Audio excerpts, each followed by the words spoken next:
नमस्कार. आज आपण जरा खोलवर बोलूया कॉन्क्रीट मिक्स डिझाईनबद्दल.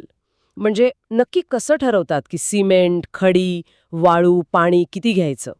विशेषतः आपले जे भारतीय मानक आहेत IS 10262 2019 आणि IS 456 2000 त्यांच्या आधारे. हे महत्वाचं आहे ना, कारण कॉन्क्रीट मजबूत, टिकाऊ आणि किफायतशीर पण व्हायला हवं. तर सुरुवात कुठून होते? बहुतेक माहिती गोळा करण्यापासून, बरोबर? म्हणजे कुठला ग्रेड हवाय आपल्याला, समजा M25, सिमेंट कोणतं, OPC 43 की 53, खडी किती मोठी, म्हणजे 20 मिमी वगैरे, आणि कामाची सुलभता म्हणजे स्लंप व्हॅल्यू किती हवी, आणि सगळ्यात महत्वाचं कुठे वापरणार आहोत हे कॉन्क्रीट, म्हणजे एक्सपोजर कंडिशन काय आहे, सौम्य, मध्यम की अगदी तीव्र. हो, अगदी. ही माहिती म्हणजे पाया आहे. कारण यावरच ठरतं की कॉन्क्रीट किती टिकेल, किती मजबूत बनेल. विचार करा, जर एक्सपोजर कंडिशनचा अंदाज चुकला तर मग कॉन्क्रीट लवकर खराब होऊ शकतं. म्हणूनच सिमेंट, खडी, वाळू यांची स्पेसिफिक ग्रॅव्हिटी, त्यांचं वॉटर ॲब्झॉर्प्शन हे सगळे डिटेल्स पण लागतात.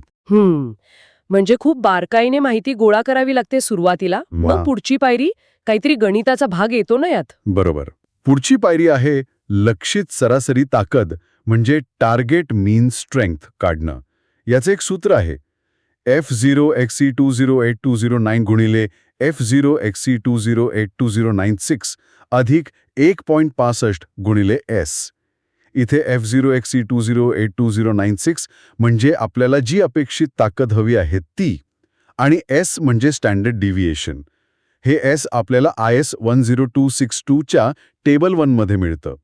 सोप्या भाषेत ही अपेक्षित ताकद अधिक थोडी जास्तीची ताकद सेफ्टीसाठी. अच्छा, म्हणजे एक प्रकारे सेफ्टी मार्जिन झालं हे. ओके. मग या टार्गेट स्ट्रेंथवरून पुढे काय? पाण्याचं प्रमाण कसं ठरतं? याच टार्गेट स्ट्रेंथवरून आणि IS 456 टेबल 5 नुसार टिकाऊपणाच्या गरजेनुसार ठरतं पाण्याचं सिमेंटशी असलेलं प्रमाण, म्हणजे वॉटर सिमेंट रेशो, ज्याला आपण WC रेशो म्हणतो. आणि इथे एक इंटरेस्टिंग गोष्ट आहे.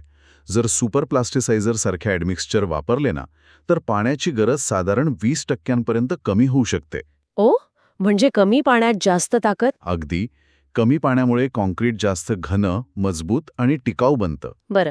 मग पाणी आणि WC रेशो ठरला. आता सिमेंट, खडी, वाळू हे कसं मोजतात? सिमेंटचं प्रमाण काढणं तुलनेने सोपं आहे. पाण्याचं वजन भागिले WC रेशो. राहिला प्रश्न खडी आणि वाळूचा. त्यासाठी ॲब्सोल्यूट व्हॉल्यूम मेथड वापरतात. कल्पना करा, आपल्याकडे 1 घनमीटर जागा आहे. त्यात पाणी, सिमेंट, ॲडमिक्स्चर यांनी किती जागा घेतली हे त्यांच्या वजनावरून आणि स्पेसिफिक ग्रॅव्हिटीवरून काढतो आपण. आता जी जागा उरली ती खडी आणि वाळूने भरायची. IS 10262 च्या टेबल 6 नुसार खडीचं प्रमाण ठरतं आणि उरलेली जागा मग वाळू घेते. हे सगळं झालं थिअरी, म्हणजे कागदावरचे आकडे झाले हे. पण प्रत्यक्षात हे मिश्रण बरोबर आहे की नाही हे कसं तपासणार? बरोबर प्रश्न. इथेच येतो सगळ्यात महत्त्वाचा टप्पा, ट्रायल मिक्स. प्रयोगशाळेत चाचणी मिश्रण बनवणं. आपण जे आकडे काढलेत ते प्रत्यक्षात कसे वागतात हे इथे बघायचं. पहिलं म्हणजे स्लम्प टेस्ट. यातून कळतं की मिश्रण किती प्रवाही आहे, म्हणजे वर्केबिलिटी कशी आहे. आणि मग 7 दिवसांनी आणि 28 दिवसांनी त्याचे क्यूब्स दाबून म्हणायचे, म्हणजे कॉम्प्रेसिव्ह स्ट्रेंथ किती येते ते कळतं. आणि समजा चाचणीत स्लम्प किंवा ताकद अपेक्षेप्रमाणे नाही आली तर मग मिश्रणात बदल करावे लागतात. समजा स्लम्प कमी आला तर थोडं पाणी किंवा ॲडमिक्स्चर वाढवून बघायचं, पण WC रेशो बिघडणार नाही याची काळजी घ्यायची. ताकद कमी आली तर कदाचित WC रेशो कमी करावा लागेल, म्हणजे सिमेंट वाढवावं लागेल किंवा पाणी कमी करावं लागेल. हे बदल करून परत चाचण्या करून जोपर्यंत आपल्याला हवं तसं मिश्रण मिळत नाही तोपर्यंत हे करावं लागतं.